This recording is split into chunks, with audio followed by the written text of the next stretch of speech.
Assalamualaikum warahmatullahi wabarakatuh. Nama saya Anissa Nurlaili Salsabila, absen 9 dari kelas 12 IPA 4, akan menampilkan monolog sejarah Fatmawati.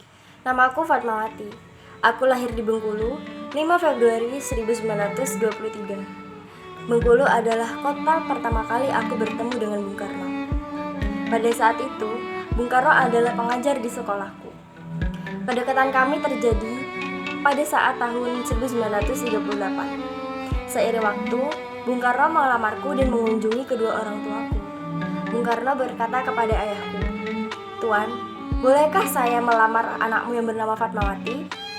Kemudian ayahku menjawab, "Boleh nak, asalkan Fatmawati mau menerimamu sebagai pasangannya." Ketika ayahku berkata demikian, maka semua jawaban ada di tanganku.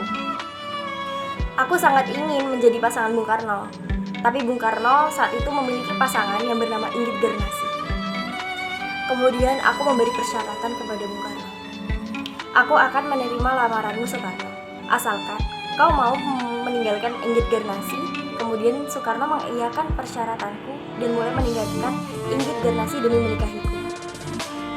Pada tahun 1943, ketika hari pernikahan kami di Bengkulu, Bung Karno sedang berada di Jakarta untuk mengurusi kemerdekaan Indonesia. Lalu, pernikahan kami diwakilkan oleh kerabat Bung Karno. Setelah beberapa hari kami menikah, aku memutuskan untuk mendatangi Soekarno di Jakarta. Aku memberikan semangat, nasihat, dan menjadi istri ala kadarnya. Kemudian, pada tahun 1944, aku sedang mengandung anak pertamaku. Pada saat itu, aku sedang berdiam diri di rumah. Lalu ada prajurit Jepang yang menghampiriku dan aku pun bertanya kepadanya, "Ada apa kamu kemari?" Dia menjawab, "Aku datang kemari diutus untuk memberikan kain merah dan putih kepada Fatmawati." Aku bertanya kembali, "Untuk apa kain itu?" Lalu dia menjawab, "Aku memberikan kain ini untuk kelak dijadikan pakaian anakku nanti." Aku sangat berterima kasih dikarenakan beliau telah perhatian kepada anakku kelak. Namun, dengan inisiatifku, aku menjahit kedua kain itu sebagai bendera pusaka merah putih untuk bendera Indonesia.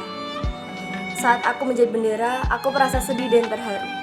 Karena pada akhirnya, Indonesia merdeka setelah bertahun-tahun dijajah.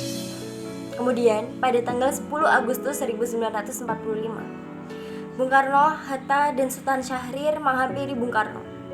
Mereka mendesak Bung Karno untuk segera memproklamasikan kemerdekaan Indonesia. Namun, Bung Karno menolak. Pada 17 Agustus 1945, aku menghampiri Bung Karno.